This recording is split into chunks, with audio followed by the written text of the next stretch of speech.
Hello everyone, welcome back to my channel. তো আজকের ভিডিওটা হয়েছে বগরি মাখা। তো ভাবলাম তোমাগুলোকে শেয়ার করি। তো সবার প্রথমে আমি বগরিটি ভালো মতন জলে ধুইয়া লইছি। তারপরে গিয়া শিলপাটার মধ্যে, কারণ আমি আজকে শিলপাটার মধ্যে বগরি মাখাটাই করুম। তো 2টা কাঁচা মরিচ লইছি আর 2টা শুকনা মরিচ লইছি, কারণ বেশি ঝাল দিব না, কারণ আমার ছোটো বোনও একটা আছে খাইব, তো বেশি ঝাল দিয়ে তার মানে আর না।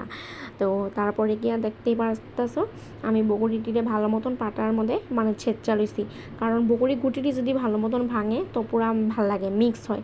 তো তাহলে আর দেখতেই পারতেছো পাটার মধ্যে এত লওয়া যায় না, অল্প একটু করে লইয়া মানে আমি ছেঁচতেছি। তারপরে এতখানি করার পরে দেখো যেহেতু পুরা ভালো মতন কি হয়, মিক্স হয় নাই, তো আমি তার লিগে আবার ভালো মতন মানে মিক্স করতেছি। তো মানে মিক্স হলে ভালো লাগে।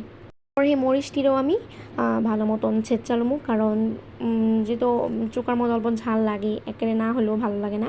তারপর এতখানি করার পরে এটার মধ্যে আমি দিয়া দিছি মরিচ বাটাটি, মরিচ বাটাই ধরো। তারপরে ধনিয়া পাতা দেওয়ার পরে গিয়ে